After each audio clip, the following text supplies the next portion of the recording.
Hello दोस्तों, स्वागत है आपका टारगेट एसएससी 2020 में। आज हम सॉल्व करेंगे 24 दिसंबर सेकंड शिफ्ट का पार्ट 2। और इससे पहले कि सभी शिफ्ट के हर एक क्वेश्चंस को सॉल्व करा चुका हूं। सभी वीडियोस आपको मिल जाएंगे प्लेलिस्ट में। हर एक वीडियो आपके लिए इंपॉर्टेंट है अगर आप प्रिपरेशन कर रहे हो एसएससी स्टेनोग्राफर 2020 या फिर और किसी एग्जाम की। तो स्टार्ट करते हैं पार्ट 2 और क्वेश्चन नंबर 26। पार्ट 1 में 25 क्वेश्चन हम कर चुके हैं। स्टार्ट करेंगे 26 क्वेश्चन। और क्या बताना है, इसको निम्न शब्दों को तार्किक और सार्थक क्रम में हमें लगाना है। ठीक है, तो 5 हमारे पास ये शब्द दिए हुए हैं: कहानी, प्रसारण, दर्शक, सुझाव या शूटिंग। ठीक है, तो क्या होगा, सबसे पहले कोई कहानी होगी। ठीक है, सबसे पहले कहानी होगी, फिर उसके बाद उसकी शूटिंग होगी। ठीक है, उसके बाद उसकी शूटिंग होगी और फिर उसके बाद क्या होगा, उसका टेलीकास्ट होगा यानी प्रसारण होगा। और प्रसारण होने के बाद उसको दर्शक देखेंगे यानी व्यूवर्स। ठीक है, और उसके बाद वो अपना फीडबैक देंगे यानी सुझाव देंगे, ये सही है या गलत है। तो इसका जो क्रम आएगा 1 5 2 3 4। ठीक है, अगर इसके अकॉर्डिंग देखें तो ऑप्शन नंबर आपका बिल्कुल फोर्थ वाला राइट था। ठीक है, तो किस टाइप से आपका इसका ऑप्शन नंबर फोर्थ आया वो मैं बता दिया। ठीक है, तो बात करते हैं आप क्वेश्चन नंबर 27 में आपको क्या बताना है। रिलेशन टर्निप से ये बना हुआ है। ठीक है, तो हम लिख लेते हैं TURNIP। टर्निप से इन्होंने बनाया है QTS, QJ और O को। ठीक है, O को तो किस टाइप से ये आया होगा, आप देखोगे यहाँ पे क्रॉस वाले में। ठीक है, इन्होंने क्या किया, क्रॉस सेक्शन में R के बाद Q यानी -1 किया, फिर इसके बाद T से S यानी -1 किया और बीच वाले को भी -1 किया। ठीक है, तो शुरू के 3 में, लास्ट के 3 को क्रॉस में देखो +1 किया, इसके बाद इधर देखो +1 किया है और बीच वाले को भी +1 किया है। ठीक है, तो शुरू के 3 को अगर क्रॉस में करेंगे तो -1 और लास्ट के 3 को +1 और रेडिस को हम लिख लेते हैं तो RAD शुरू के 3 और ISH लास्ट के 3। ठीक है, तो इसका यानी -1 करना, D से -1। ठीक है, सब में आपका -1 होगा। ठीक है, और यहाँ पे R से -1 और A से -1, D से -1 क्या आ जाएगा आपका C आ जाएगा, A से -1 क्या आएगा Z आएगा, R से -1 Q आएगा। और इन तीनों में क्या चल रहा है हमारा +1 ठीक है, तो +1 चल रहा है, +1 चल रहा है और +1 चल रहा है। तो H से +1 क्या हो जाएगा, I आ जाएगा, उसके बाद S से T हो जाएगा और I से फिर क्या आ जाएगा, J आएगा। और इसके अकॉर्डिंग देखें तो CZQITJ यानी ऑप्शन नंबर 1 इसका बिल्कुल राइट था। तो ये था क्वेश्चन नंबर 27 का सॉल्यूशन। क्वेश्चन नंबर 28 आज का। ठीक है, और निष्कर्ष और कथन और निष्कर्ष वाला है। इन्होंने बोला कि कुछ तस्वीरें पुरस्कार हैं। ठीक है, कुछ तस्वीरें जो हैं वो क्या हैं, पुरस्कार हैं। ठीक है, सेकंड वाले में कुछ पुरस्कार इरेजर है, कुछ पुरस्कार इरेजर हो जाएंगी। ठीक है, थर्ड वाले में कुछ इरेजर जो है हेलमेट है, कुछ इरेजर जो है हेलमेट है। ये हमारा एक डायग्राम बनाया गया। ठीक है, इससे हम देखते हैं यहाँ पे क्या इसका निष्कर्ष आएगा। कुछ हेलमेट पुरस्कार हैं। ठीक है, कुछ हेलमेट पुरस्कार हैं, तो बिल्कुल फर्स्ट और थर्ड में कोई रिलेशन नहीं है, लेकिन सेकंड कंडीशन में हो सकता है। सेकंड वाला पढ़ो, कुछ इरेजर तस्वीरें हैं, कुछ इरेजर और तस्वीरें कोई रिलेशन नहीं है, तो गलत हो जाएगा। थर्ड वाला देखो, फर्स्ट और थर्ड में से देखो, फर्स्ट और थर्ड को आप देखोगे कि कुछ हेलमेट पुरस्कार है और थर्ड वाले में कोई भी हेलमेट पुरस्कार नहीं है, यानी हेलमेट पुरस्कार, हेलमेट और पुरस्कार दोनों कॉमन है। ये स्टेटमेंट है पॉजिटिव, तीसरा वाला है नेगेटिव। जब ऐसी कंडीशन आती है तो वहाँ पे आइदर और वाली कंडीशन आती है, तो या तो फर्स्ट होगा या फिर हो जाएगा हमारा थर्ड, तो या वाली कंडीशन आएगी। और या वाले के लिए क्या होना चाहिए आपका, सेम यहाँ पे हेलमेट पुरस्कार दिया है, हेलमेट पुरस्कार दिया हुआ है, ये स्टेटमेंट पॉजिटिव है, ये नेगेटिव है, तो बिल्कुल या वाली कंडीशन यानी आइदर वाली कंडीशन वहाँ पे लग जाएगी। और सेकंड वाले इरेजर और तस्वीर का आप देखोगे तो कोई रिलेशन नहीं है। अब फर्स्ट वाले में देखो तस्वीर पुरस्कार है, पुरस्कार इरेजर है। ठीक है, तो यहाँ पे कोई भी इरेजर का पुरस्कार से है, दूसरे वाले में इरेजर का पुरस्कार से है। ठीक है, थर्ड वाले में हेलमेट से है, तो कहीं पे भी तीनों वाले में, तीनों ही आप स्टेटमेंट में आप देखोगे इरेजर और तस्वीर का कोई रिलेशन डायरेक्ट नहीं है, तो डायरेक्ट आप इसे ऐसी गलत कर सकते हो। ठीक है, तो ऑप्शन नंबर 1 और थर्ड में आइदर वाली कंडीशन यानी या वाली कंडीशन आपकी लग जाएगी। ठीक है, तो इसका राइट आंसर हो जाएगा आइदर 1 और थर्ड। ठीक है, या तो फर्स्ट या थर्ड वाला राइट आंसर हो जाएगा। ठीक है, क्वेश्चन नंबर 29 देखो यहाँ पे क्या बोला है। LYRGWPHUNFSL dash. तो इनका फर्स्ट अल्फ़ाबेट लेते हैं। फर्स्ट वाले का L ले लिया, दूसरे वाले का J ले लिया, तीसरे वाले का H ले लिया, चौथे वाले का F और पाँचवें वाले का L आता है 12 पे, ये आता है 10 पे, ये आता है 8 पे, ये आता है 6 पे। तो क्या चल रहा है -2 -2 -2, तो यहाँ पे आएगा 4 और 4 पे क्या आता है D। तो फर्स्ट अल्फ़ाबेट हमें मिल गया D आ गया, ठीक है। सेकंड वाला देखो इनका, यहाँ पे Y लिखा है, W लिखा है, U लिखा है, S लिखा है डैश। Y आता है 25 पे, ये आता है 23 पे, ये आता है आपका 21 पे, ये आता है आपका 19 पे। तो बिल्कुल क्या चल रहा है -2 -2 -2, तो यहाँ पे आएगा 17 और 17 पे क्या आता है हमारा Q। तो सेकंड पे आ जाएगा Q। थर्ड वाले में देखो R लिखा है, P लिखा है, N लिखा है, L लिखा है डैश। R आता है 18 पे, P आता है 16 पे, N आता है 14 पे, L आता है 12 पे और डैश क्या आएगा। बिल्कुल -2 चल रहा है, -2 चल रहा है, -2 चल रहा है, तो यहाँ पे आएगा 10 और 10 पे क्या आता है आपका J आएगा। तो DQJ आपका बिल्कुल राइट हो जाएगा। तो क्या चल रहा है, सभी में एक चीज़ कॉमन चल रही है, -2 -2 -2, ठीक है। तो ये इसका लॉजिक था क्वेश्चन नंबर 29 का। ऑप्शन नंबर थर्ड किस हिसाब से आया वो चीज़ मैंने यहाँ पे बता दिया। क्वेश्चन नंबर 30 में ये हमें ढूंढना है, ठीक है। सर्कल ये वाला चीज़ हमें किस वाले में, ठीक है। तो फर्स्ट वाले में आप देखोगे, ठीक है, फर्स्ट वाला गलत क्यों है, क्योंकि फर्स्ट वाले में देखोगे आप तो ये चीज़ हमें ढूंढना है और ये इन्होंने ऐसे यहाँ पे बना हुआ है, ठीक है, किनारे से कॉमन है और यहाँ पे। तो फर्स्ट वाले में जो ये वाली लाइन है, ये वाली, ठीक है, तो ये वाली है नहीं यहाँ पे, ठीक है, तो इसलिए फर्स्ट वाला गलत हो गया। सेकंड वाले में पूरा आपको दिख रहा होगा, ठीक है, ये सर्कल दिख रहा है और ये वाला लाइन भी आपको दिख रहा है, ठीक है। थर्ड वाला देखें, थर्ड वाला क्यों गलत है, थर्ड वाले में सर्कल ही पूरा नहीं बना हुआ है, ठीक है, तो इसलिए गलत हो गया है। फोर्थ वाला देखो, फोर्थ वाले में भी सर्कल को पूरा नहीं बना रखा है, तो इसलिए गलत हो गया। तो बाकी तीन क्यों गलत है वो भी इंपॉर्टेंट है और वो चीज़ मैंने बता दिया कि हर डायग्राम में कोई ना कोई चीज़ आपका छूट रखा है, तो इस वजह से आपका बाकी तीन गलत है और सेकंड वाला आपका सही है, ठीक है। बात करते हैं क्वेश्चन नंबर 31। तो बाकी तीन क्यों सेम है और चौथा वाला क्यों गलत है वो हमें बताना है। तो TZA, अगर हम देखें बाकी के दो, ये दोनों अपोजिट है, यानी इन दोनों का सम 27 है, एक दूसरे के अपोजिट है, ठीक है। AZ और T कितने पता है 20 पे और ये कितना पता है 26 पे, ठीक है। तो 26 पे और जो फर्स्ट वाला है वो इसका, ठीक है, फर्स्ट वाला में, यानी फर्स्ट वाले को या आप कह सकते हो कि TZA, यानी फर्स्ट वाले में आप +6 करके जो अगला नंबर आएगा, ठीक है, कितना आ जाएगा 26, और उससे अगला जो लेटर आएगा उसका अपोजिट हो जाएगा, ठीक है। जैसे ही सेकंड वाले में देखो, सेकंड वाले में HNM, H आता है 8, 8 में +6 करेंगे तो कितना आएगा 14, और 14 यानी तीसरे नंबर वाला बिल्कुल इसका अपोजिट होगा, यानी M, ठीक है, N का अपोजिट हो जाएगा M। तो सेकंड वाला भी सेम वही लॉजिक लग रहा है। थर्ड वाले में देखो LRI, L आता है 12 में, इसमें +6 करो तो क्या आएगा 18, और अगला लेटर उसका फर्स्ट R का अपोजिट होगा तो क्या आएगा I, ठीक है। तो तीनों में सेम लॉजिक आपका चल रहा है। फोर्थ वाले में गलत हो गया, ठीक है, फोर्थ वाले में होता है 3, लेकिन 3 में जब आप +6 करोगे तो यहाँ पे आना चाहिए था 9, और 9 पे यहाँ पे आएगा I। अगर यहाँ पे I होता तो बिल्कुल ये वाला सही हो जाता, ठीक है, इसलिए हमारा फोर्थ वाला गलत है, ठीक है। तो सिंपल सा लॉजिक था, TZA फर्स्ट वाले में +6 करो तो जो दूसरा आपका अल्फ़ाबेट आएगा, ठीक है, उसका अगला जो तीसरा वाला होगा वो उसका अपोजिट हो जाएगा, ठीक है, यानी लास्ट के दो हमारे बिल्कुल अपोजिट हो जाएंगे, ZAHNIRI, लेकिन जो HR है वो गलत हो गया है, ठीक है, ये अपोजिट नहीं है, उस हिसाब से भी आप गलत कर सकते हो। तो 31 का ऑप्शन नंबर 4 आपका इस हिसाब से गलत हो गया, ठीक है।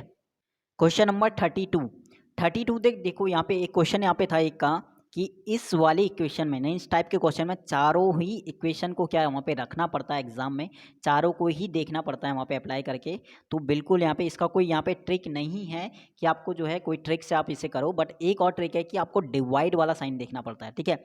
एक ट्रिक ये है कि डिवाइड वाला साइन देखना पड़ेगा, इससे ये होता है कि एक या दो ऑप्शन आपके वहीं से हट जाते हैं। डिवाइड का मतलब यह है कि जहाँ पे आपका डिवाइड आना चाहिए वो नंबर आपका वहाँ पे कटना चाहिए, ठीक है। या जैसे आपका फर्स्ट वाले में डिवाइड है तो 5 से 65 कैंसिल हो जाता है। इसके बाद डिवाइड वाला लास्ट वाले में, लेकिन यहाँ पे लास्ट वाले से डिवाइड नहीं होगा, ठीक है। 21 से आपका 2 to 4 आपका डिवाइड नहीं होगा, तो इस वजह से यहाँ पे नहीं आएगा, ठीक है। तो इस हिसाब से भी आपको देखना पड़ेगा डिवाइड। तो डायरेक्ट हम सेकंड वाले को अप्लाई करते हैं, यहाँ पे क्या आएगा, तो 65 लिखा है, उसके बाद डिवाइड का साइन है, ठीक है, फिर 5 लिखा है, उसके बाद मल्टीप्लाई का साइन है, फिर 17 लिखा है, और उसके बाद आपका प्लस का साइन है, 24 लिखा है, ठीक है, और उसके बाद आपका माइनस का साइन है, 21 लिखा है, 24 फिर 21, ठीक है, और इक्वल टू आपका आना चाहिए कितना 2 to 4। ठीक है, तो देखते हैं यहाँ पे आता नहीं आता। तो सबसे पहले डिवाइड करते हैं, बॉडी मास के अकॉर्डिंग डिवाइड करेंगे तो कितना आएगा 13। सेकंड पे मल्टीप्लाई 17 प्लस 24 और माइनस 21। ठीक है, तो यहाँ पे देखते हैं 13 और 17, इसके बाद हम करते हैं मल्टीप्लाई। तो मल्टीप्लाई करके कितना आएगा 21। ठीक है, तो 221 221। ठीक है, और प्लस 24 में से 3 गया तो कितना 21 गया तो कितना बचा 3 24 में। तो 221 में 3 जोड़ेंगे तो कितना आएगा 224, और वही हमें इक्वल में लाना था 224। ठीक है, तो इस टाइप से इस क्वेश्चंस को करना है, और चारों ही इक्वेशन को वहाँ पे रखना पड़ता है। थोड़ा सा टाइम लेने वाले इक्वेशन होते हैं, बट यहाँ पे कैलकुलेशन थोड़ी तेज़ होनी चाहिए। ठीक है, इस टाइप के क्वेश्चनों में कैलकुलेशन ही मायने रखती है। जिस स्पीड से आपकी कैलकुलेशन है उसके अकॉर्डिंग है आपका क्वेश्चन उतना कम टाइम में या उतने ज़्यादा टाइम में होगा। ठीक है, तो ये था 32 का सॉल्यूशन, किस टाइप से सेकंड वाला आया और कैसे वो सही है वो चीज़ मैंने यहाँ पे बता दिया। नेक्स्ट है क्वेश्चन नंबर 33, बहुत ही अच्छा क्वेश्चन इस सेट का ये वाला। ठीक है, देखो DZP, उसके बाद SCG, उसके बाद JFV, उसके बाद YIM और उसके बाद PLV। आप देखोगे D, फर्स्ट वाले का D लो, सेकंड वाले में जो फर्स्ट यहाँ पे फर्स्ट नंबर पे D लिखा है, यहाँ पे थर्ड नंबर पे G लिखा है। ठीक है, उसके बाद इसके पास यहाँ पे फर्स्ट नंबर पे J लिखा है, और इसके बाद इसके थर्ड नंबर पे क्या लिखा है M लिखा है, फिर इसके फर्स्ट नंबर पे क्या लिखा है P लिखा है। ठीक है, और फिर अगले के थर्ड नंबर पे आएगा, ये फर्स्ट नंबर पे है, ये थर्ड नंबर पे है, ये फर्स्ट नंबर पे है, ये थर्ड नंबर पे है, ये फर्स्ट नंबर पे है, तो ये जो अगला आंसर आएगा वो थर्ड नंबर वाला आएगा। तो डी कितने पे आता है, इनके नंबर देखो, ये 4 पे आता है, जी आता है 7 पे, यह आता है 10 पे, यह आता है 13 पे, यह आता है 16 पे। तो अगला वाला क्या आएगा, क्या चल रहा है +3 +3 और +3, तो अगला आ जाएगा 19। तो 19 वाला आएगा हमारा कहाँ पे थर्ड वाले पे। तो थर्ड वाला हमें पता चल गया कि थर्ड नंबर पे हमारा एस आएगा। ठीक है, तो इस टाइप से आपका ये लिखा हुआ है, first third first third first third. ठीक है, अल्फ़ाबेट को। इसके बाद अगला वाला देखो, अगले वाले में सेकंड वाले को उसी पोजीशन पे रखा है, सेकंड वाले अल्फ़ाबेट को देखो सेम वही लिखा है, जेड लिखा है फर्स्ट वाले के, सेकंड वाले के सी लिखा है, थर्ड वाले के सेकंड नंबर पे एफ लिखा है, फोर्थ वाले के आई लिखा है, 5 वाले के एल लिखा है, और 6 वाले के बताना है।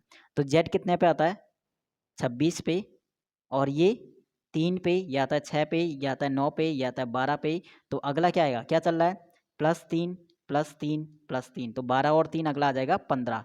तो सेकंड नंबर पे 15 आएगा, और 15 का मतलब आ जाएगा ओ। थर्ड नंबर वाला हमने निकाल दिया एस था, सेकंड नंबर वाला निकाल दिया हमने ओ। ठीक है, और ओ और एस वाला आप देखोगे ये भी है और ये भी है, तो ये दोनों काट दो। ठीक है, अब फर्स्ट वाला देखो, अब यहाँ पे क्या चल रहा है, थर्ड नंबर पे पी लिखा है। ठीक है, उसके बाद फर्स्ट नंबर पे लिखा होगा एस, उसके बाद थर्ड नंबर पे लिखा होगा वी, उसके बाद फर्स्ट नंबर पे लिखा होगा वाई, उसके बाद थर्ड नंबर पे लिखा होगा बी, और इसके बाद फर्स्ट नंबर वाला निकालना क्या आएगा। पी कितने पे आता है 16 पे, एस कितने पे आता है 19 पे, ये कितने पे आता है 22 पे, या आता है 25 पे, या आता आपका उसके बाद 2 पे।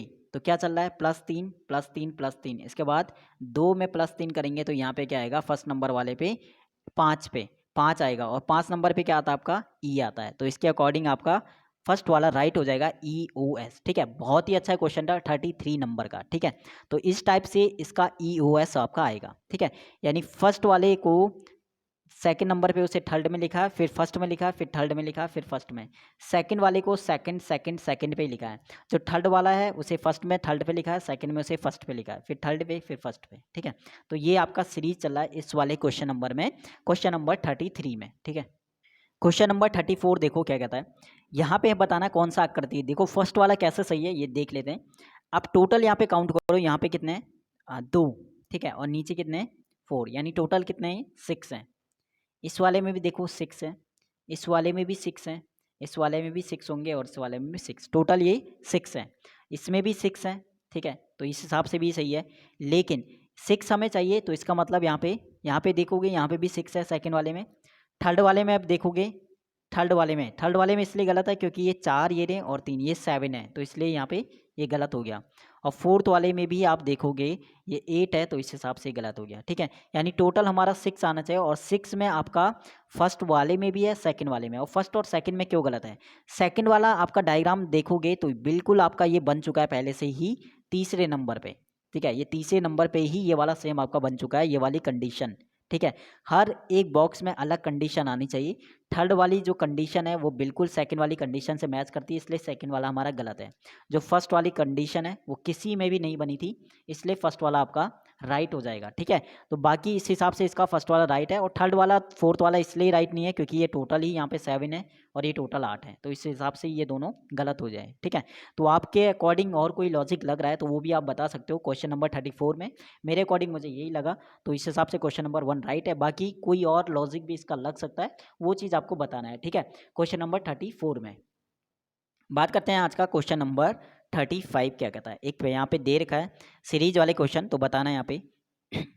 तो फर्स्ट वाला देखो 3 लिखा है, 45 लिखा है, उसके बाद 36 लिखा है। ठीक है, तो 3 की पावर अगर हम 4 कर दें और उसमें माइनस कर दें 45 को, तो बिल्कुल आपका आना चाहिए कितना, 36। 3 की पावर 4 का मतलब क्या होता है, 81। 81 में 45 आप माइनस कर दो तो कितना आएगा, बिल्कुल 36 आएगा। ठीक है, तो ये इसका लॉजिक चल रहा है, यानी पावर 4 और माइनस सेकंड नंबर। थर्ड वाले को देखते हैं क्या लॉजिक सही लग रहा है या नहीं लग रहा है। तो इसकी पावर 4 करो और -3 कर दो, क्या लग रहा है, ठीक है। 2 के पावर 4 16 होता है और -3 कितना होता है, 13 होता है। तो लॉजिक हमें पता चल गया। ऐसे ही हमें सेकंड वाले से निकाल देंगे, यानी 4 की पावर 4 करना पड़ेगा, माइनस हमें नहीं पता क्या नंबर है, x मान लिया, और इक्वल टू 166 है। 4 की पावर 4 कितना होता है हमारा, 256 हो जाएगा, माइनस एक्स इक्वल टू 166, यहाँ से निकाल दो। x को इधर ले जाओ, इसे इधर ले आओ, तो x इक्वल टू हो जाएगा 256 माइनस 166, माइनस करो कितना आ जाएगा, 0 और 9 यानी 90। तो यहाँ पे क्या आ जाएगा हमारा 90, बिल्कुल राइट हो जाएगा। ठीक है, तो ये था 35 का सॉल्यूशन। और क्या करना था, पावर 4 और minus second number equal to third number हमारा आ जाता। ठीक है, क्वेश्चन नंबर 36 कैलेंडर का क्वेश्चन है। इससे पहले भी आ चुका है एग्जाम, 1 शिफ्ट में आ चुका है, 1-2 शिफ्ट में, तो वहाँ पे भी मैंने बताया आपको कैलेंडर। तो वो शिफ्ट, हर एक शिफ्ट आपके लिए इंपॉर्टेंट है, एग्जाम से पहले ज़रूर देखना, क्योंकि इस बार की जो रीजनिंग थी वो लेंथी थी। हर एक क्वेश्चन को देखो किस टाइप से वो होगा, कैसे करना है। ठीक है, और हर एक शिफ्ट आपके लिए इंपॉर्टेंट है। और आप में से कोई भी नया हो तो टेलीग्राम को ज्वाइन जरूर करना, वहाँ पे इंपॉर्टेंट PDF है, जो भी मुझे लगता है एग्जाम से रिलेटेड वो मैं यहाँ पे सेंड करता हूँ, तो लिंक आपको मिल जाएगा डिस्क्रिप्शन में, वहाँ से आप ज्वाइन हो सकते हो। ठीक है, तो बात करते हैं क्वेश्चन नंबर 36। ठीक है, तो 20 जुलाई 2009 को बताना है कौन सा दिन था। तो इसका मतलब हमें 20 जुलाई तक तो पहले हमें निकालना है टोटल विषम दिन कितने होंगे। तो जनवरी से लेकर 20 जुलाई तक देखो कितने विषम दिन होंगे। ठीक है, तो जनवरी, फरवरी, मार्च, अप्रैल, मई, जून और जुलाई के आपके हो जाएंगे कितने, 20 तक। ठीक है, 20 जुलाई तक निकालना है। तो जनवरी में होते हैं कितने, 31 डेज। ये आपका लीप वर्ष है नहीं है, 4 से डिवाइड करो तो बिल्कुल लीप वर्ष नहीं है। तो यहाँ पे फरवरी में 28 दिन हो जाएंगे, फिर 31 दिन होंगे, फिर 30 दिन होंगे, फिर 31 दिन होंगे, फिर 30 दिन हो जाएंगे। ठीक है, अब विषम दिन यानी इसे क्या करते हैं, डिवाइड करते हैं 7 से सबको डिवाइड कर दो तो विषम दिन आ जाएंगे। 7 से जनवरी 31 को डिवाइड करेंगे तो विषम दिन आएंगे 3, यहाँ पे आ जाएंगे 0, यहाँ पे आएंगे 3, यहाँ पे आ जाएगा 2, यहाँ पे आ जाएगा 3, यहाँ पे आ जाएगा 2, और यहाँ से इससे भी करते हैं 7 से 20 को डिवाइड, तो 7 दूनी 14, यहाँ पे आ जाएगा 6। अगर हम सबको जोड़ दें विषम दिनों को तो कितने टोटल विषम दिन आ जाएंगे, जोड़ो, 3 3 6, 6 2 8, 8 2 10, 6 16, 16 और 3 कितने होंगे, 19। फिर से 19 को 7 से भाग करो, 7 दूनी 14, तो टोटल विषम दिन 20 जुलाई तक हमारे निकल के आ जाएंगे 5। 20 जुलाई तक के जो विषम दिन है वो आगे टोटल हमारे कितने, 5। ठीक है, अब हमें बताना है ये 20 जुलाई 2009 की है, तो इससे पहले 2008 तक का भी हमें निकालना है। ठीक है, 2009 के तो हमने निकाल दिए 20 जुलाई तक, अब हमें 2008 का निकालना है। तो 2008 में कितने विषम दिन थे वो कैसे निकालेंगे, तो इसे अलग कर दो 2000 और प्लस 8 ईयर। ठीक है, तो 2000 को तो 400 से डिवाइड करेंगे तो बिल्कुल 0 आ जाएगा। 8 ईयर को 4 से डिवाइड करेंगे और प्लस कितने इसमें लीप वर्ष होंगे वही हमारे विषम दिन के आ जाएंगे। ठीक है, तो 4 से 8 ईयर्स तो है ही। ठीक है, 8 साल तो हमारे रहेंगे, और प्लस 8 साल में को 4 से डिवाइड करूँगे तो ये भी आपका विषम दिन का काम करेगा। तो 0 और प्लस 8 और प्लस 4 दूनी 8, तो कितने होंगे, 8 और 2 10, और 10 को 7 से डिवाइड करो तो कितना आ जाएगा आपका, 3 आ जाएगा। ठीक है, 3 आ जाएंगे, तो 3 आपके 2008 में हो जाएंगे विषम दिन। और 20 जुलाई तक टोटल कितने थे आपके, 5 वो थे, तो 5 और 3 टोटल कितने हो जाएंगे, 20 जुलाई तक आपके थे 5 विषम दिन जो अभी निकाला हमने, और 2008 के हमने निकाल दिए क्या, कितने विषम दिन हो जाएंगे, 3 हो जाएंगे। तो टोटल कितने हो जाएंगे, 8 विषम दिन है। फिर से डिवाइड करो 7 से, तो कितना हो जाएगा, 1 विषम दिन। ठीक है, तो टोटल फाइनल हमारे विषम दिन आ जाएंगे 1। ठीक है, 1 पे क्या होता है हमारा, सोमवार आता है। ठीक है, तो 1 पे क्या आता है, सोमवार आता है। तो इसके अकॉर्डिंग बिल्कुल आपका ऑप्शन नंबर 36 का राइट था। जिसने भी कैलेंडर का चैप्टर किया हुआ है उसे समझ में आएगा, और जिसने नहीं किया तो ज़रूर वो करें जाकर। ठीक है, उसके बाद वीडियो को फिर देखना, आराम से ये क्वेश्चन समझ में आ जाएगा। ठीक है, किस हिसाब से विषम दिन निकालते हैं, और विषम दिन को फिर अगर 7 से ज़्यादा है तो उसे 7 से डिवाइड करते हैं, क्योंकि ये विषम दिन यानी वीक के हिसाब से चलता है। ठीक है, 7 का होता है, तो इस हिसाब से हम जो भी आपका रिमाइंडर रहता है वही विषम दिन कहलाता है। ठीक है, तो इस हिसाब से 36 का सॉल्यूशन मैंने बता दिया कैसे आपका सोमवार आएगा। इससे पहले वाली शिफ्टों में भी कैलेंडर का क्वेश्चन कराया हुआ है, तो वो शिफ्ट भी जरूर देखना। ठीक है, तो 36 का ऑप्शन नंबर 3 आपका राइट था। क्वेश्चन नंबर 37 देखो यहाँ पे, कथन और निष्कर्ष का क्या कहता है। कुछ दावतें जो हैं, कुछ दवातें जो हैं वो केतली हैं, कुछ दवातें केतली हैं, सभी बर्तन कैंडी हैं, कोई भी केतली बर्तन नहीं है। ठीक है, ये आपके कथन थे। निष्कर्ष देखो फर्स्ट वाला, कुछ दवातें जो हैं वो कैंडी हैं। अब दवातें और कैंडी के बीच में देखो कुछ यहाँ पे रिलेशन है नहीं है। यहाँ पे दवाते का रिलेशन है केतली से।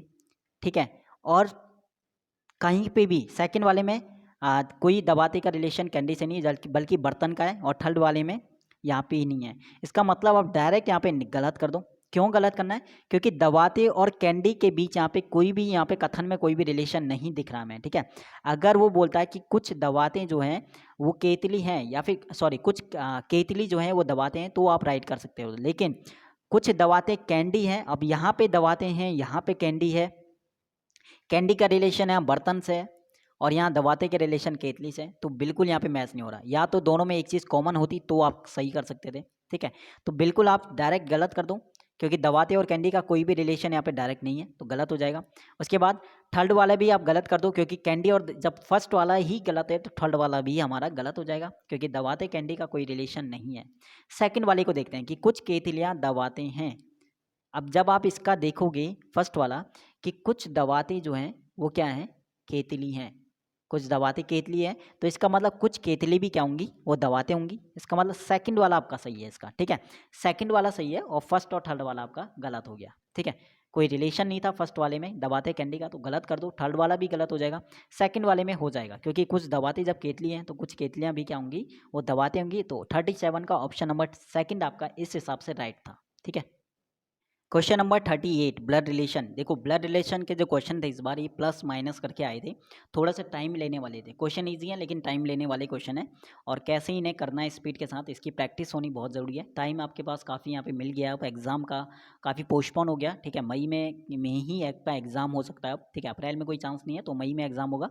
तो 1 मंथ आपके पास है, 30 डेज प्रैक्टिस करो रीजनिंग की। ठीक है, जो चैप्टर नहीं आता उसके क्वेश्चन देखो, और जो इसका पार्ट थर्ड होगा, अगर पार्ट थर्ड बनता है, कोशिश कर रहा हूँ पार्ट 2 में पूरा कराऊंगा। अगर पार्ट थर्ड आपका रह जाते कुछ क्वेश्चन, तो पार्ट थर्ड में हम रीजनिंग के बारे में डिस्कस करेंगे कि किस चैप्टर से कितने क्वेश्चन ज़्यादा आए थे, कितने क्वेश्चन आए थे, और किस चैप्टर से ज़्यादा क्वेश्चन आए थे। उसके हिसाब से आप बता देना कि कौन सा चैप्टर अब स्टार्ट करेंगे। तो कुछ कुछ क्वेश्चन मैं कराऊंगा इंपॉर्टेंट हर चैप्टर के। ठीक है, जो एग्जाम में आ सकते हैं।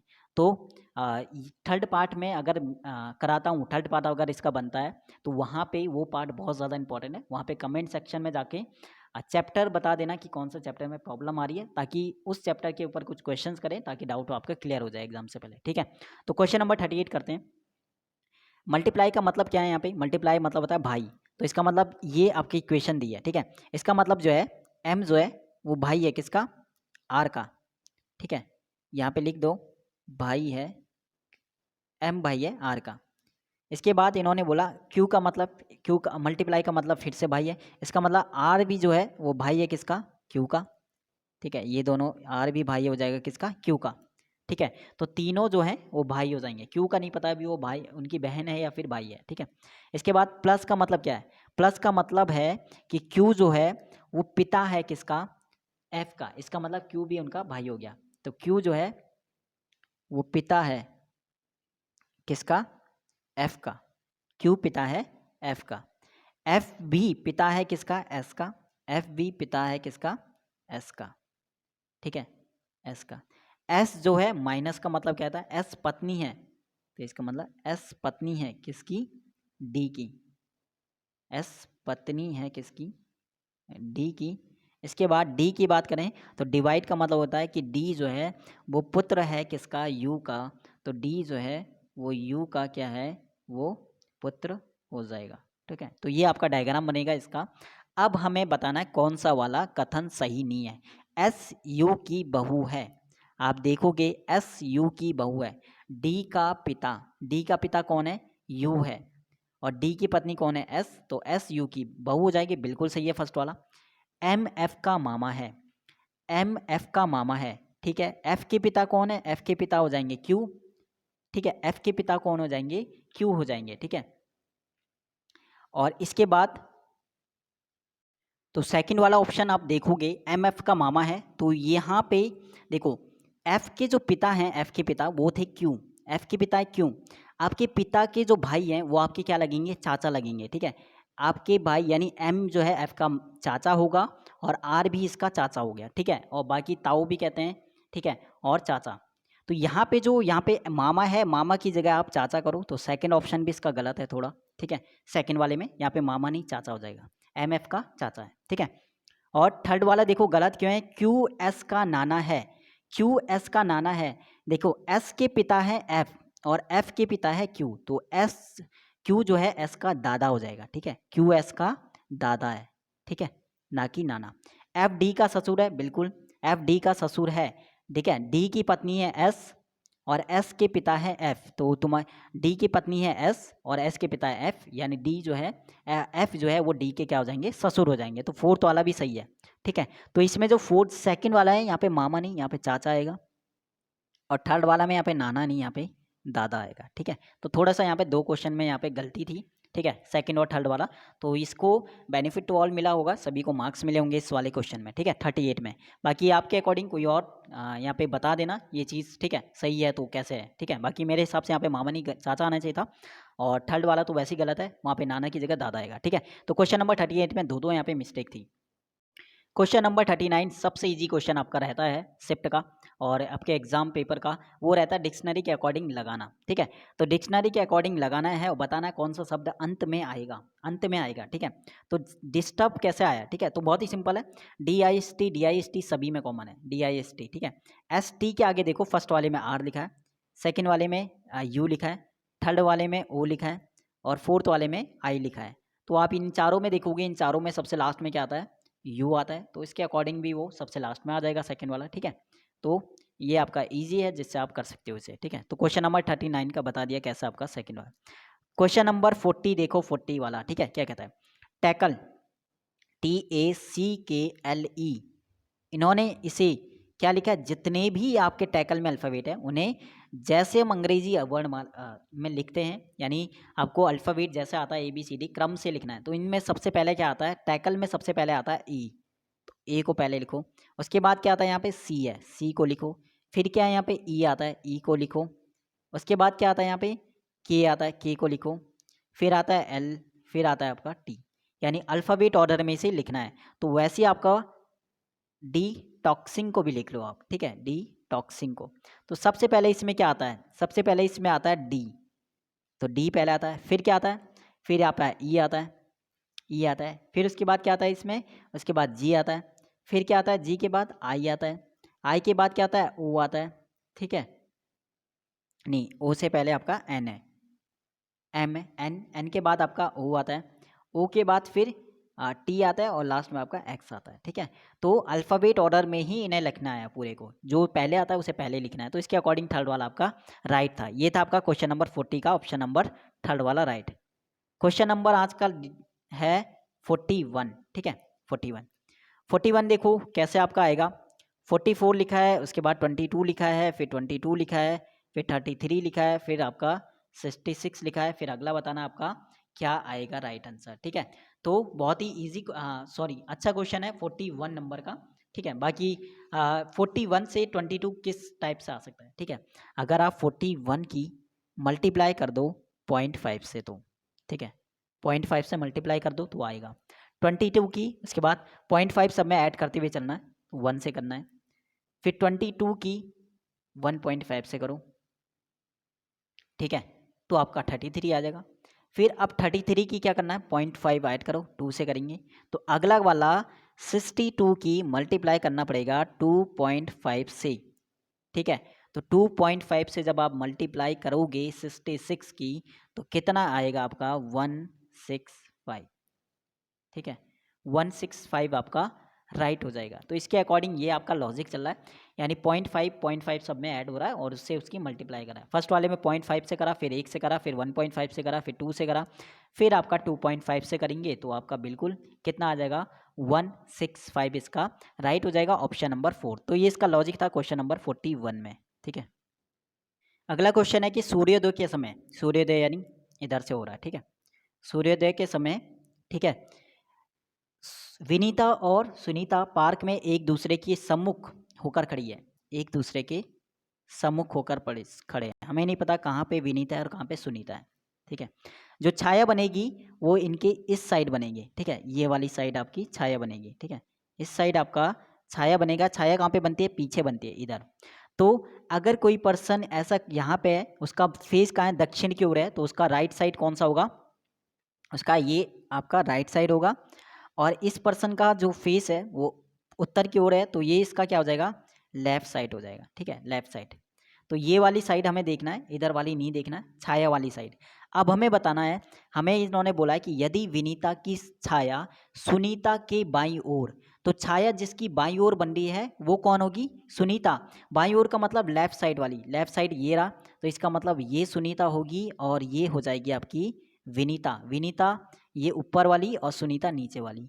अब हमें बताना है कि विनीता किस दिशा की ओर मुंह करके खड़ी है। तो किस दिशा की ओर विनीता का फेस है, नीचे की ओर। नीचे की ओर मतलब दक्षिण की ओर। तो बिल्कुल आपका आंसर ऑप्शन नंबर 2 आ जाएगा।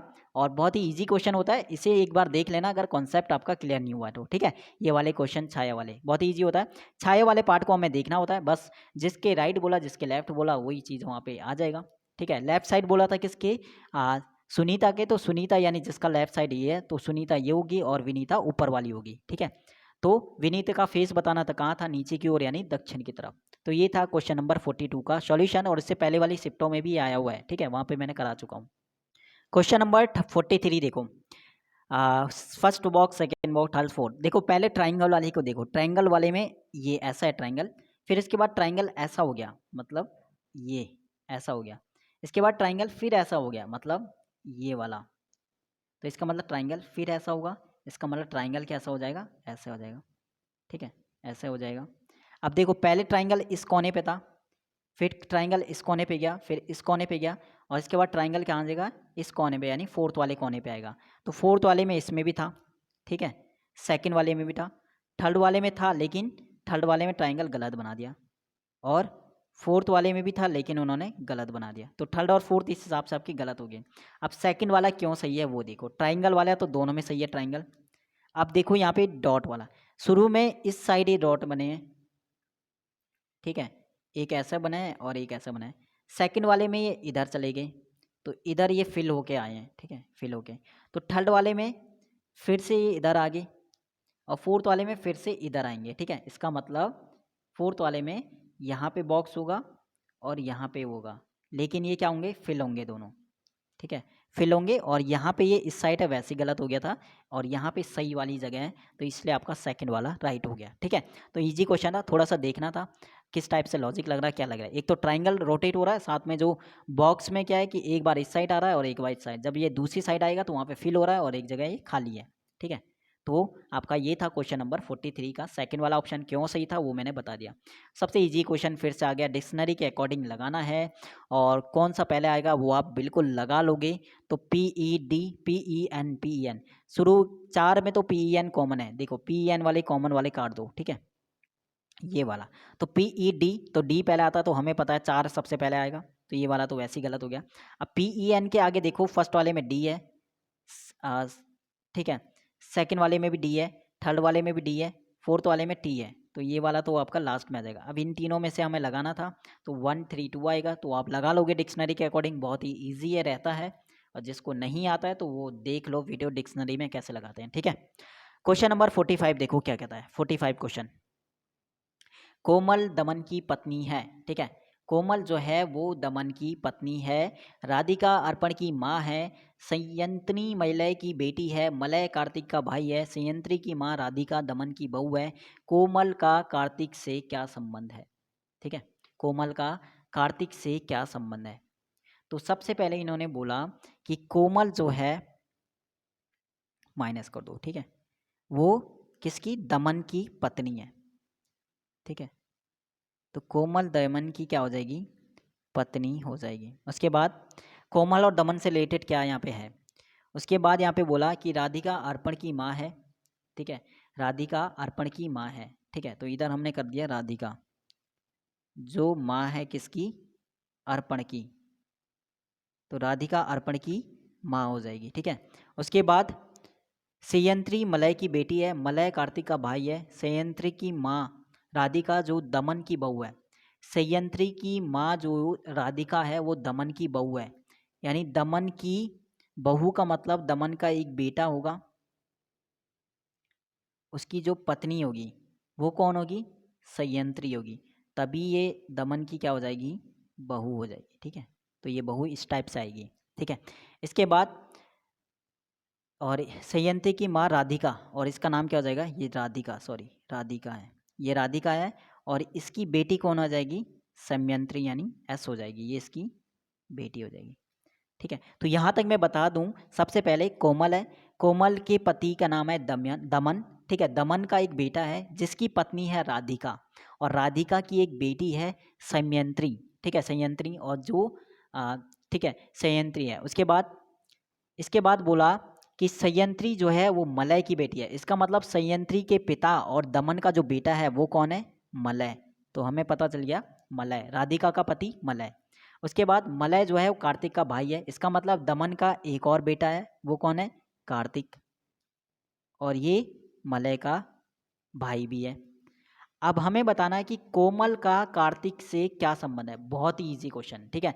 दमन के दो बेटे हैं, एक है मलय और दूसरा है कार्तिक। दमन की पत्नी कौन है? कोमल। तो कोमल जो है, कोमल का भी बेटे, कोमल के भी कितने बेटे होंगे? दो बेटे होंगे, एक मलय और दूसरा कार्तिक। तो कोमल कार्तिक की क्या होगी? माँ होगी, और सिंपल सा यहाँ पे है, ठीक है। दमन इनका पिता हो जाएगा और कोमल इनकी माँ हो जाएगी, कि और इनके दो बेटे हैं, एक मलय है और दूसरा उसका कार्तिक हो जाएगा, ठीक है। तो ये इसका डायग्राम था। कोशिश करी मैंने बताने की, मोबाइल में ही आपको समझा रहा हूँ, तो थोड़ा सा वहाँ पे स्पेस कम था और लिखने में प्रॉब्लम होती, तो इस वजह से थोड़ा डायग्राम हो सकता है कि सही ना बनाओ, फिर भी कोशिश करिए अच्छे से बताने की। वीडियो को दोबारा से देखो, आराम से समझ में आ जाएगा। और ईजी यहाँ पे क्वेश्चन था ब्लड रिलेशन का, ये वाला, ठीक है। थोड़ा कन्फ्यूज़ करने वाला था, बाकी लास्ट तक आप देखोगे तो बहुत ईजी है, ठीक है। बस कनेक्ट करना है एक एक नाम को दूसरे से और हो जाएगा क्वेश्चन, ठीक है। क्वेश्चन नंबर आज का है 46। ए को प्लस से, बी को मल्टीप्लाई से, सी को माइनस से और डी को सब्ट्रैक्शन यानी डिवाइड वाले साइन से यहाँ पे दर्शाना है। तो हमें ये क्वेश्चन दिया और यहाँ पे सबको रखना है, ठीक है। रख लेते हैं 27, ठीक है। तो बी को क्या लिखा है? मल्टीप्लाई 3, सी को क्या लिखना है? माइनस, फिर ब्रैकेट 11, ए को प्लस 3, उसके बाद फिर प्लस, उसके बाद 14, बी को मल्टीप्लाई, ठीक है। उसके बाद 100 और उसके बाद डिवाइड कितना? 10।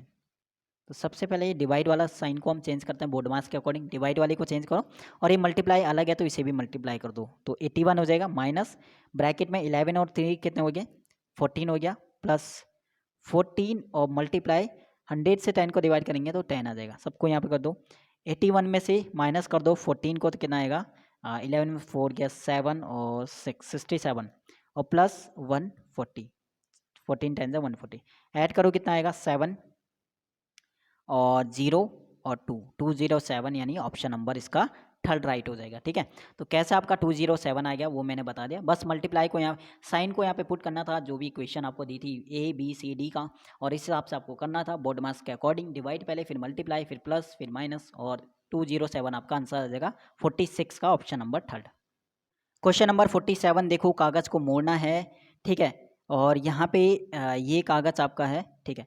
आपको पता है कि जब कागज़ में देखो यहाँ पे ये दे रखा आपको ऐसे करके, ठीक है।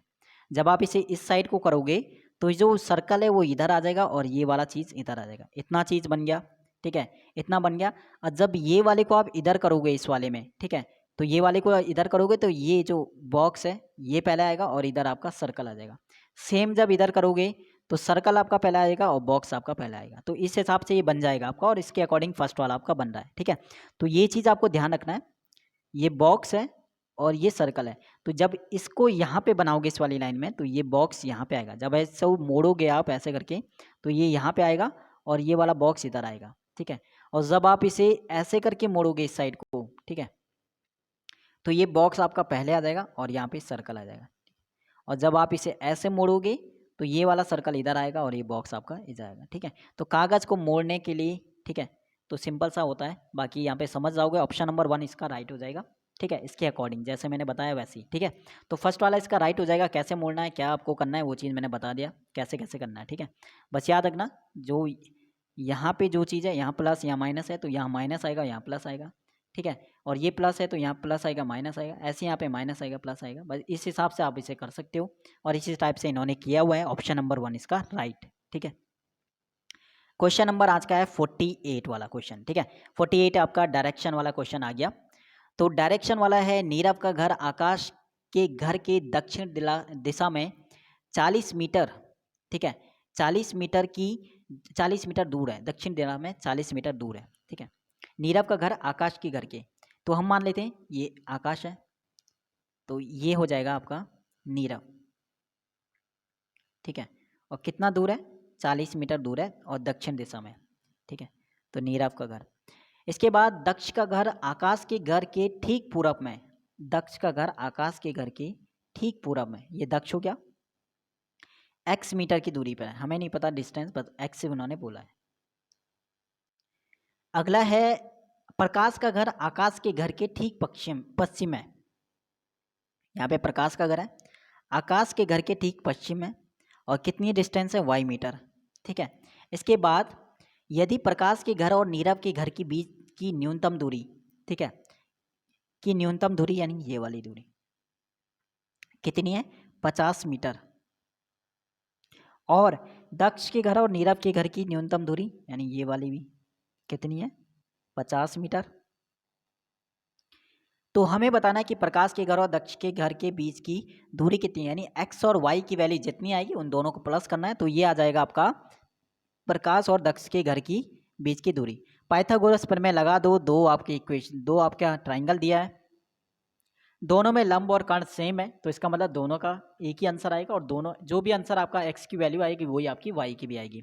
तो लंब आपको 40 है और कर्ण आपको 50 है, ठीक है। तो डायग्राम ये बन चुका है, इसका स्क्रीनशॉट ले लेना, इस टाइप से आपको बनाना है। अब हम पाइथागोरस प्रमेय यहाँ पे लगाते हैं, क्या यहाँ पे आएगा, ठीक है। तो पाइथागोरस प्रमेय आप लगाओ यहाँ पे, तो कर्ण का स्क्वायर, ठीक है, कर्ण का स्क्वायर बराबर लंब का स्क्वायर और प्लस आपका आधार का स्क्वायर, ठीक है।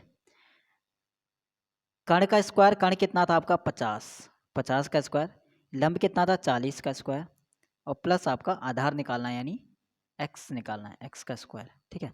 तो ये कितना आता है 2500 और ये इधर जाएगा तो -1600 बराबर x स्क्वायर। तो कितना आएगा, x स्क्वायर बराबर 900। तो कितना आएगा, x बराबर कितना आ जाएगा आपका 30 मीटर। यहाँ से स्क्वायर हटा दो, अंडर रूट, तो x कितना आ जाएगा 30 मीटर, ठीक है। x आपका 30 मीटर आ गया तो y भी सेम आएगा कितना 30 मीटर। तो x प्लस वाई निकालना था, तो कितना आएगा 30 + 30 यानी 60 मीटर आपका राइट आंसर हो जाएगा। ये आ जाएगा प्रकाश और दक्ष के घर के बीच की टोटल दूरी 60 मीटर आपका बिल्कुल ऑप्शन नंबर 4 इसका राइट आंसर है। कैसा है वो चीज़ मैंने आपको बता दिया। क्वेश्चन नंबर 49, और इससे पहले के सभी शिफ्टों में एक क्वेश्चन आ चुका है, सभी शिफ्टों में मैंने बता दिया है, ठीक है। तो वहाँ पे अगर आपने अच्छे से वीडियो को देखा है पूरा तो आराम से ये क्वेश्चन भी आप कर लोगे, ठीक है। कॉमन चीज़ यहाँ पे ढूंढनी होती है। ही इज़ माई फ्रेंड को इन्होंने 5692 लिखा है, तो और दूसरे वाले में माई आंट इज़ इल को इन्होंने 7635। तो फर्स्ट और सेकेंड में देखो क्या चीज़ कॉमन है, इज और माई कॉमन है, ठीक है। इज और माई कॉमन है यहाँ पे, ठीक है। तो इसका मतलब इज और माई फर्स्ट और सेकंड में कॉमन है और 2 नंबर यहाँ पे कॉमन होने चाहिए 5692 और 56। तो 56 यहाँ पे भी कॉमन है, ठीक है।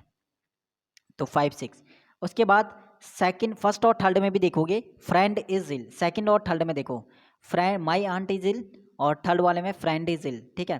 तो इल का कोड क्या होगा यहाँ पे, इल देखो क्या चीज़ कॉमन है, तो 7635 और 627, तो इल का कोड यहाँ पे आ जाएगा आपका 7, क्योंकि 5 और 6 हम ले चुके हैं, ठीक है। तो इल आ जाएगा 7।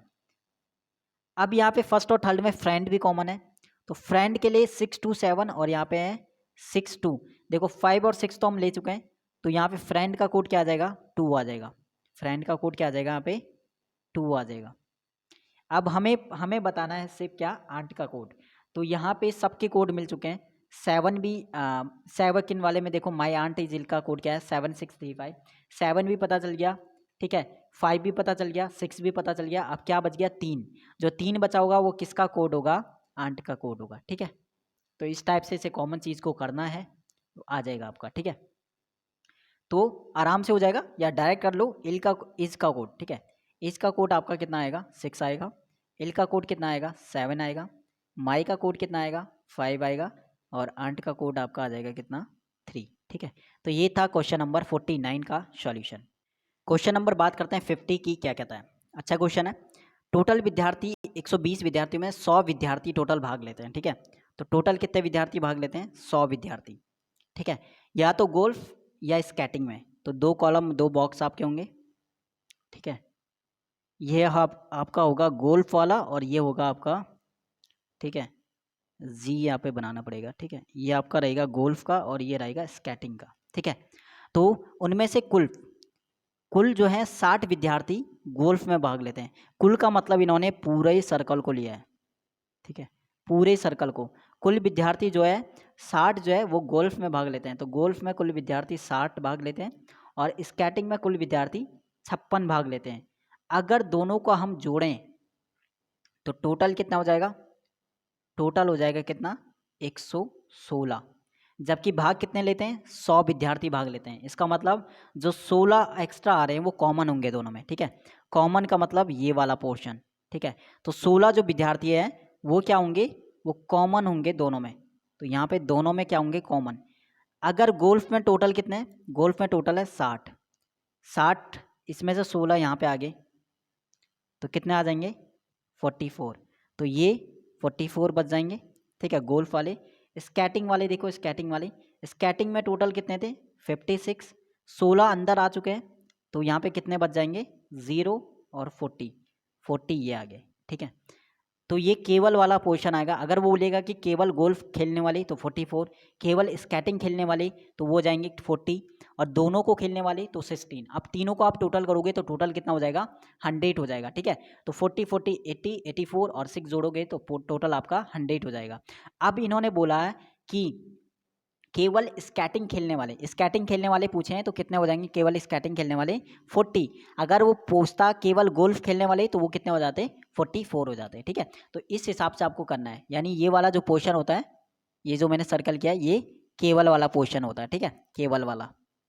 तो केवल स्केटिंग खेलने वाले कितने हो जाएंगे, 40 आ जाएगा। तो इस हिसाब से आपका ऑप्शन नंबर 3 इसका राइट था, ठीक है। तो सभी शिफ्ट के सॉल्यूशन में करा चुका हूँ, हर एक क्वेश्चंस को कराए। कोई भी क्वेश्चन में प्रॉब्लम होती है, डाउट होती है, तो उस चीज़ को आप कमेंट में पूछ सकते हो। एक बार और रिवीजन कर दो, एग्जाम से पहले 2 या 3 बार रिवीजन करके जाओ सभी शिफ्टों के पेपरों का, और जिस क्वेश्चन में प्रॉब्लम होती है इसकी वीडियो देखो, आराम से हर एक क्वेश्चन आपको समझ में आएगा। और जो कॉन्सेप्ट क्लियर नहीं है, इसके बाद कमेंट सेक्शन में बताओ कि कौन सा टॉपिक आपका वीक है, ताकि उसके ऊपर मैं वीडियो बनाऊँ उस टॉपिक के ऊपर। और जो भी जिस टॉपिक में ज़्यादा प्रॉब्लम होगी उसके ऊपर वीडियो बनाएंगे, ठीक है। बाकी हर एक टॉपिक पे बनाना है एग्जाम से पहले कुछ क्वेश्चन जो इंपॉर्टेंट मुझे लगेंगे एग्जाम के लिए, ठीक है। बाकी सपोर्ट आपका चाहिए और एग्जाम की प्रिपरेशन करते रहो। ऑल द बेस्ट, टाइम मिला है उसका यूज़ करना, और कोई भी प्रॉब्लम होती है तो वो पूछ सकते हो आप, ठीक है, टेलीग्राम पे। और टेलीग्राम का लिंक मैंने बता दिया था डिस्क्रिप्शन में, वहाँ से ज्वाइन हो सकते हो। बाकी सपोर्ट करते रहे। ऑल द बेस्ट, शुक्रिया, धन्यवाद।